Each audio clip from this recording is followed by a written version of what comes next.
Bonjour à toutes et à tous, bienvenue dans cette deuxième vidéo du chapitre cohésion de la matière.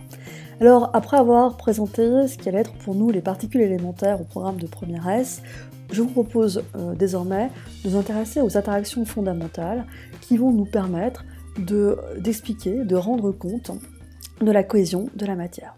Alors, on recense 4 interactions fondamentales. La première nous est assez familière, puisque c'est l'interaction gravitationnelle. La deuxième, c'est l'interaction électromagnétique, qui devrait nous être familière, on verra pourquoi par la suite. L'interaction forte, et enfin l'interaction faible. Commençons tout de suite par présenter l'interaction gravitationnelle. Elle concerne des objets de masse non nulle, séparés par une distance, et donc deux objets de masse non nulle interagissent l'un avec l'autre. Eh bien, on peut dire aussi que par exemple l'objet A ici exerce une action attractive sur B, et que B, réciproquement, exerce une action attractive sur A de même valeur. Eh bien, c'est Newton, je rappelle que c'est un physicien du XVIIe et XVIIIe siècle, qui a proposé une loi pour modéliser l'action exercée par un corps sur un autre. Cette loi, donc cette modélisation, sera bien sûr une force. Il va donner une expression à la force exercée par A sur B qui serait la même que la force exercée par B sur A. Il nous dit la chose suivante, que cette force est proportionnelle au produit des masses des deux objets en interaction divisé par la distance qui les sépare au carré. En termes d'unité, les masses sont à mettre en kilogrammes, la distance en mètres, G, c'est ce qu'on appelle aussi la constante de la gravitation universelle. Donc, comme son nom l'indique, c'est une valeur qui reste constante, c'est un G majuscule. Cette valeur n'est pas à prendre par cœur, parce qu'en général, elle est fournie dans l'énoncé lors des exercices. J'attire votre attention sur quand même la puissance de 10, c'est 10 puissance moins 11, petite valeur. Et la force, bien sûr, s'exprime en newton. Donc on a affaire à une force attractive. A et B s'attirent dans le cadre de l'interaction gravitationnelle. Les pièges à éviter pour les jeunes novices qui pratiquent depuis peu cette formule, alors ça ne vous concerne peut-être pas, mais sait-on jamais, il ne faut pas oublier le carré dans le calcul. N'oubliez pas que les carrés sont fourbes. Et puis il faut convertir aussi la distance en mètres. En général, les distances ne sont pas toujours en mètres dans les exercices. Volontairement ou non, d'ailleurs. Alors, ça c'est pour l'interaction gravitationnelle, donc là c'est parfait, on a même une loi mathématique qui va nous permettre d'illustrer, d'être un support de cette interaction gravitationnelle. L'interaction électromagnétique, c'est un peu plus subtil. Je n'ai pas la prétention ici de vous expliciter l'interaction électromagnétique. Ce qu'on peut dire, c'est la chose suivante. L'interaction électromagnétique peut être perçue comme une sorte de couplage entre deux sous-interactions, entre guillemets. Ce serait l'interaction d'une part magnétique, c'est typiquement ce qui explique l'attraction ou la répulsion de deux aimants, par exemple, et puis une autre sous-branche de l'interaction électromagnétique qui serait l'interaction électrique. C'est exactement ce qui va, donc l'interaction électrique va nous permettre d'expliquer l'attraction ou la répulsion entre deux objets chargés. Dans ce dernier cas, l'interaction électrique, là je vais faire un focus dessus parce qu'ici on va pouvoir proposer une loi assez simple et assez accessible en lycée. Cette fois, ce qui va nous intéresser, c'est pas de savoir si les objets ont une masse ou non, ce qui va être important, c'est de savoir s'ils ont des charges. Si les objets ont des charges, alors ils exercent l'un sur l'autre une action électrique. Alors si en plus les objets ont des masses, il y a aussi l'interaction gravitationnelle à prendre en considération.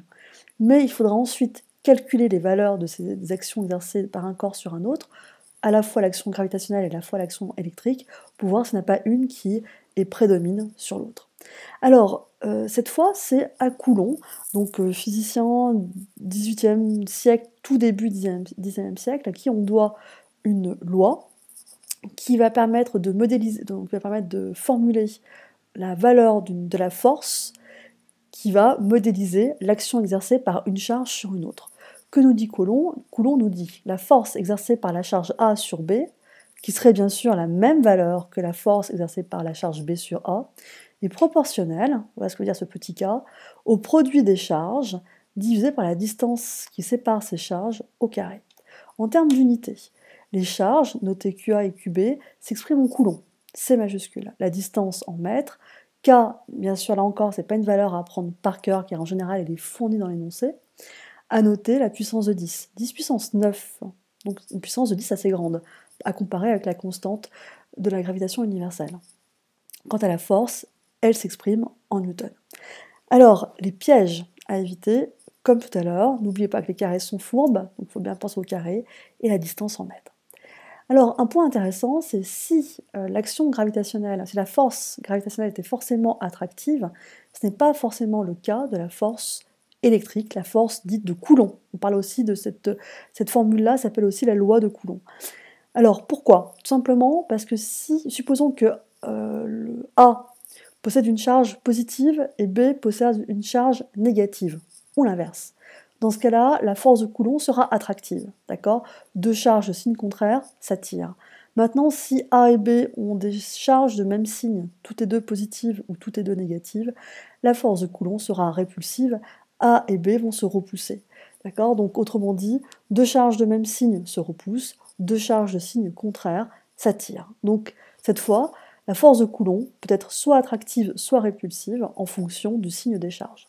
Dernière remarque, quand on fait le calcul, puisqu'on s'intéresse uniquement à la valeur de la force, en général, on s'affranchit des signes de QA et QB. En général, même dans les formules, on met valeur absolue de QA, valeur absolue de QB, puisque ce qui nous intéresse, c'est uniquement la valeur, et après, on peut faire le commentaire si c'est attractif ou positif, attractif ou répulsif, pardon, en fonction du signe des charges.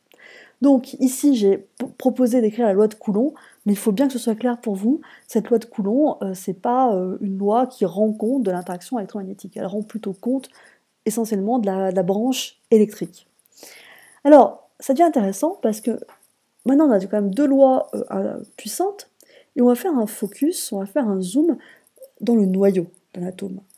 Dans un noyau d'atome, on rencontre des nucléons, neutrons et protons, et je vous rappelle que les protons sont des particules chargées positivement. Donc d'après notre loi de Coulomb, si c'est chargé positivement, deux particules de même signe devraient se repousser. Donc on devrait avoir une instabilité du noyau. Or ce n'est pas le cas. Le noyau est stable. Comment on peut expliquer cette stabilité du noyau? Tout simplement par une troisième interaction, qui est l'interaction forte.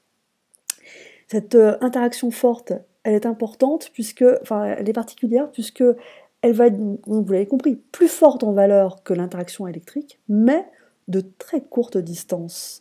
Elle va s'exercer sur des distances de l'ordre de 2 10 puissance moins 15 mètres. 2 10 puissance moins 15 mètres, autrement dit, typiquement l'ordre de grandeur d'un noyau.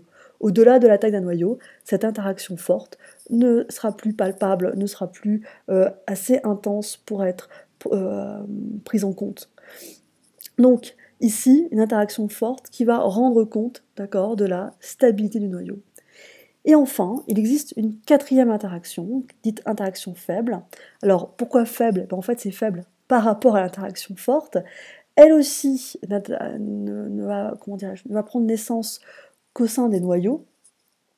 Et elle aussi, elle aura une portée très courte, encore plus courte que celle de l'interaction forte, puisque c'est de l'ordre de 10 puissance moins 17 mètres. Alors, cette interaction, en fait, elle s'applique à toutes les particules. Mais une de ces manifestations, c'est ce qu'on va appeler la radioactivité bêta-, qu'on reverra dans une vidéo ou deux. Alors, c'est quoi cette radioactivité bêta-? C'est tout simplement quand un neutron se transforme en un proton au sein d'un noyau, hein, donc dans un processus de radioactivité, vous avez émission à ce moment-là, donc au moment de la transformation d'un neutron en proton, simultanément vous avez émission d'un électron. Eh bien, c'est à ce moment-là donc que va se manifester ce qu'on va appeler l'interaction faible. Alors, pour nous, je pense que vous l'avez bien compris, parmi ces quatre interactions, l'interaction qui va être les interactions qu'on va discuter le plus souvent, ça va être l'interaction gravitationnelle, l'interaction électromagnétique et l'interaction forte. Bien sûr, l'interaction faible existe, mais on ne va pas beaucoup en parler dans ce chapitre-là, en première S. Alors, donc, je vais faire un zoom sur ces trois premières interactions. Finalement, quels sont le domaine de prédominance de ces trois interactions? Alors, l'interaction forte, a priori, a une intensité relative plus importante que l'interaction gravitationnelle. Mais, vous l'avez compris, elle est de très très courte portée. L'interaction forte comme l'interaction gravitationnelle, ce sont des interactions dites attractives. Donc gravitationnel, deux objets de masse non nulle s'attirent. L'interaction forte, tout simplement, les protons ne vont pas avoir tendance à se repousser. Quant à l'interaction électromagnétique, elle peut être attractive ou répulsive. Bon, ça, c'est une première chose. Mais nous, dans les différents édifices qu'on va rencontrer, à quel moment une interaction prédomine les autres? Alors je pense que vous l'avez compris, si on se place à l'échelle atomique, à l'échelle du noyau plus précisément, ça va être l'interaction forte qui va balayer les autres en termes de valeur. Ça ne veut pas dire que les autres n'existent pas, ça veut dire que si on fait les calculs, leur valeur serait négligeable par rapport à la valeur de l'interaction forte. Si on se place à une échelle très importante, typiquement l'échelle astronomique, c'est l'interaction gravitationnelle qui va mettre un peu KO, j'ai envie de dire, les autres interactions. Et puis à l'échelle humaine, qui est quand même l'échelle qu'on côtoie le plus souvent, ça va être ni l'interaction forte, ni l'interaction gravitationnelle qui vont prédominer, c'est l'interaction électromagnétique, avec ses deux sous-branches électriques, avec notamment ces deux sous-branches électriques et magnétiques. Alors, à partir d'ici, j'aimerais juste qu'on fasse une petite pause intellectuelle, entre guillemets, dans le sens où vous dire, mais alors, voilà, au travers de ces deux vidéos, c'est quoi finalement l'univers? L'univers peut être mis en équation de la manière suivante.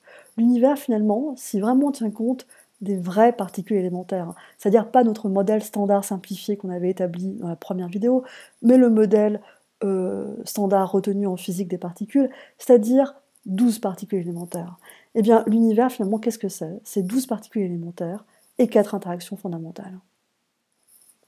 Je vous laisse méditer là-dessus, et je vous dis à bientôt.